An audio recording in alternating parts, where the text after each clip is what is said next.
Three monster games on the NFL's Week 11 slate, so let's make some opening statements. K-Mart, Chiefs, Bills, what are you watching for?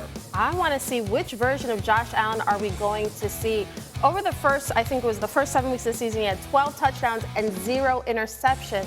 The last 3 games, he's had 5 touchdowns and 4 interceptions. Against the Chiefs, against that defense in particular, he has to be on his game. Well, it's fascinating. Who's he going to have to throw to? Exactly. That right? No Keon Coleman. Yes. What do Amari we know about Cooper, Amari? he's missed the last couple of games.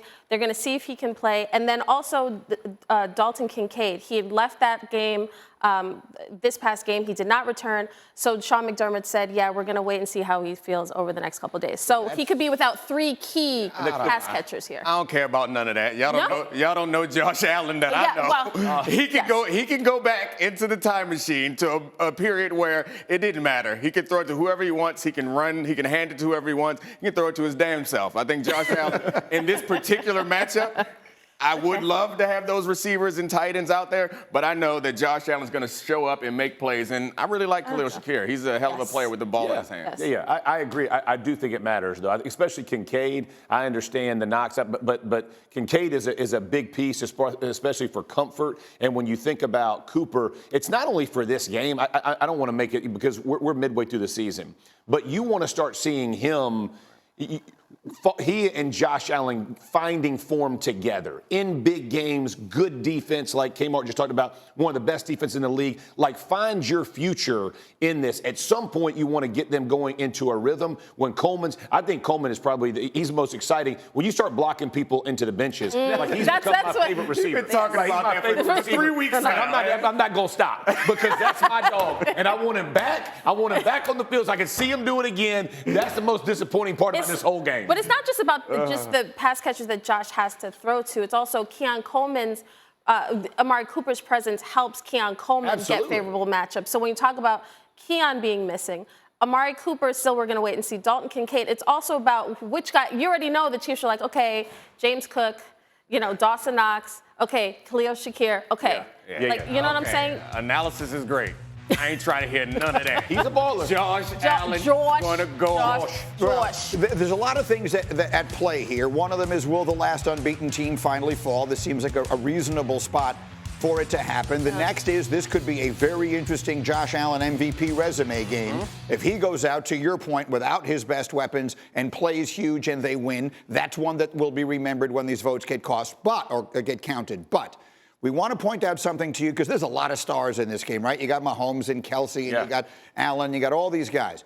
But Neek, the most important player in this game is one who most people do not know his name, but they may by the end of Sunday. Yeah, I think Wanya Morris is the left tackle. Him and Sumatia spend some time there also, and that's the big question mark on the Chiefs' offense. We saw at a certain point they were getting beaten so fast that Patrick Mahomes thought it was a free runner, and he started yelling at the running back. They were getting beaten so fast that Patrick Mahomes stopped doing a traditional drop back and started backpedaling so he could keep his eyes on that tackle. This situation is untenable for just about any quarterback in football, and Patrick threw the ball over 40 times and only had 16 points. Part of the reason why is that you can't just have a guy come out of the sprinter's block like that and not even slow him down. I don't care who your quarterback is. It's going to be a tough way to live. Jeff, I mean, first of all, you were talking to my good ear, but then you showed me a horror film. I thought Halloween is over. That is atrocious football. I don't even understand. Y'all showed it again. That was mean. I don't know who's directing the show, but they try to upset me. They just try to hurt my heart. At the end of the day, though, what Nick is saying is 100% true. It doesn't matter how good you are as a quarterback. His eyes, if you notice when he took that snap, his eyes didn't go downfield. They immediately went to his backside, which means everything that's happening down the field is now late. So you want to talk about interceptions, bad balls, not the same rhythm that you're expecting. It's all coming off of that. Here's the other thing and I'm just saying this. Obviously, Andy Reid, their offense, they're great coaches. Put somebody else over to help him. My God, I don't care if you got to line a backup on his edge. Like, if you're getting beat that quickly, you better figure that out. And let's not forget this part. This is a home field advantage game as well. I know that they're undefeated and where the Bills are, but make no mistake, you beat them, and now you're putting pressure on them to have to play the entire season instead of resting players because of that. It's a big game all the way around. It's a monster game. So is Ravens-Steelers, really the first huge test for Pittsburgh and their sensational season so far. Jeff, what are you watching? Will the Steelers match explosive plays with the Ravens? Now, this is a shocking stat. The Ravens are last in the league in giving up explosive pass plays. Jacksonville plays in our league, right? Yeah. They're with Jacksonville. That's 49. how bad. You never think of a Ravens defense. By the way, they're giving up almost 11 points a game in the fourth quarter. It's the worst in the NFL. They've given up 12 touchdowns in the fourth quarter. So you talk about what has Pittsburgh tried to do. Go get Mike Williams, Pickens. You're throwing moon balls from Russell Wilson. You're pushing the ball down the field. The Ravens got to figure this out for this game. It's a massive ask. Can I just counter Jeff really quickly? Sure. Yeah. Agree, they got to figure it out, the Steelers' offense. However, Lamar Jackson is 1-3 against the Steelers as a starter. Like, he's thrown more interceptions than touchdowns against this particular team. So division matchup, this is why I always talk about the AFC North being so tough and so tough to predict. So as much as the Steelers' offense has to counterpunch Lamar, Lamar also has to contend with his defense. Yeah. This is your game this weekend, right? So you will be there. My game. Anything else? Anything that hasn't been covered that the fans need to know as we get set for, a Steeler team that has put together the most surprisingly good start to the season of anyone, has done it getting through, as you see on there, the second easiest schedule so far, and now it takes it. Well, the key for me, when I look at the Steelers being without Alex Highsmith for, I think his dad even tweeted it's like a couple of games, like 3 games or something like that. That is key for the Steelers defense. Whenever T.J. Watt is on the field, though, that's the guy I'm looking at. That Preston Smith acquisition is looking much more prescient, and that's going to put them in good shape. To your point about the division games, is you often build your team to beat the people in your division. That's right. So as crazy as Lamar Jackson has looked against all these other teams, it's reasonable to believe that the Steelers will show up a little bit better. Hey, who was who did we talk about the MVP for so many? Derrick Henry. Does he still play for the Ravens? And it is time for our favorite photo once again. Photo, people. Oh my God. The game is called Would K-Mart Be Shocked? Here we go. Hey, Kimberly Martin, would you be shocked if the Bengals made the playoffs? Hear me and hear me clear, Chris Canty. I would not be shocked if the Bengals made the playoffs. Listen, I've seen Joe Burrow. They are wasting great Joe Burrow performances as long as they have him at quarterback. And Jamar Chase, 200 and something yards. Listen, I still believe in this team. I don't care. I'll die on this hill. I will not be shocked. No, Joe Burrow is playing like an MVP, but his team isn't very good. Let's talk about an MVP. Would you be shocked if Josh Allen wins that award for the first time? Would I be shocked? Not at all. Not shocked. Because you know why? Have you seen this guy play? The talent. Not just that he has, but how well this team is coached. And I'm not going to lie, I think there probably is going to be some Lamar Jackson fatigue, as I don't see how that's possible, but I do think some people are going to want to see somebody else win. Josh Allen is too talented. If they beat the Chiefs, they get to the playoffs, yeah, I think he'll be good. As we discussed, this game could be big on the MVP resume. And then before I get to the last one, I just want to put something up. The Chicago Bears, this is their remaining schedule. It is brutal. Positively brutal. They play all their division games, and it's obviously a very good division, plus the 49ers, plus the Seahawks. So I'm going to frame the question this way. Would K-Mart be shocked if the Bears actually win another game? Greeny, I feel like you were trying to lead the witness there. I'm not going to lie with that schedule. No, I would not be shocked if they win again this season. But I'm not very confident. Listen, they have a talented roster, but I think the issues for this team go beyond Shane Waldron. Thomas Brown, people talk very highly of him. This isn't a great situation for him to try to fix this mess that they have right now. But I don't think they're going to go 0 whatever the rest of the way. Well, so what she's referring to is that Shane Waldron became their second offensive coordinator to be fired in this calendar year yesterday, and Thomas Brown is elevated to becoming the new offensive coordinator. Courtney Cronin covers the Bears for us.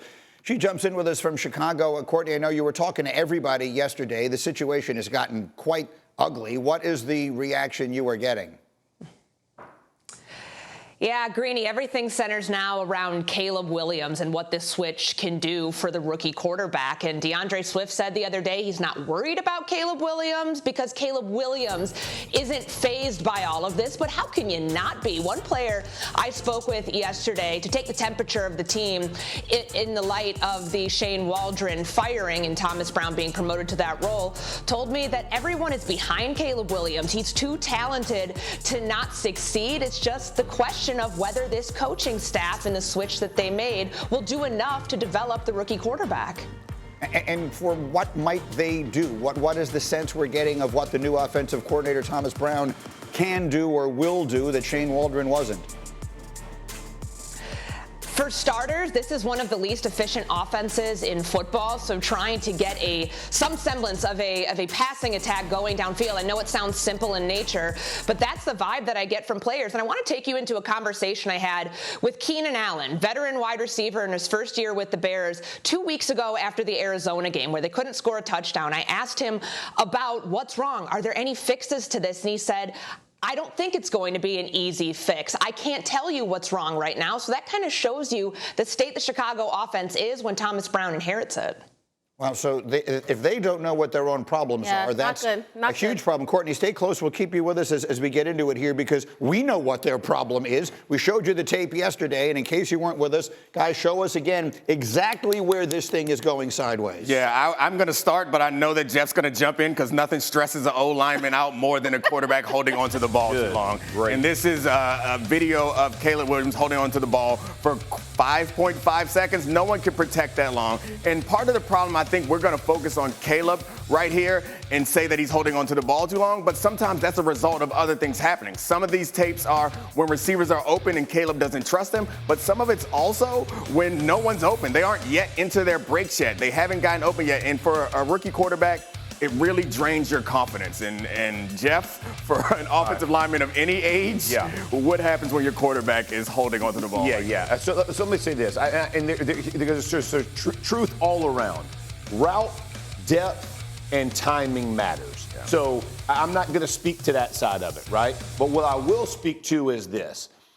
In the NFL, there is a concept of timing for a quarterback. 1, 2, 3, throw it away. And why that is so important in the NFL is because you're not taking negative plays. I'm going to give you a stat that Himbo sent me this morning because we had this conversation. When he holds the ball less than 3 seconds, Caleb Williams is third in the NFL with a 79.8 QBR. Third in the NFL. When he holds the ball longer than 3 seconds, he's last in the NFL with 3.5 QBR. Why am I saying that? Because at some point, if you're the coordinator or you're Caleb Williams, you realize either I got to shrink the depth of routes or Caleb has to understand not every play is going to be a good play. Dump the ball off. Let's be 2nd and 5 instead of 3rd and 10 when we've taken a sack, right? You can't go make the plays you think you've made in college. And by the way, that was the hesitation about him in college. He's gifted. He's all these things. The dude holds the ball. You can't hold the ball in the NFL. Nothing good comes from it. And every young quarterback's got to learn it. Unfortunately, Shane Waldron is the victim of him holding the ball. Yeah, and I mean, Shane Waldron has to break him or should have broken him of those habits. I agree with that. One of the things that I will say is, to Jeff's point, it's not bad to hold on to the ball all the time. If it's 3rd and 7, go right ahead. Try to make something happen. But you find too many first downs and second downs where you kill the drive. Once you get sacked, the drive is over. If you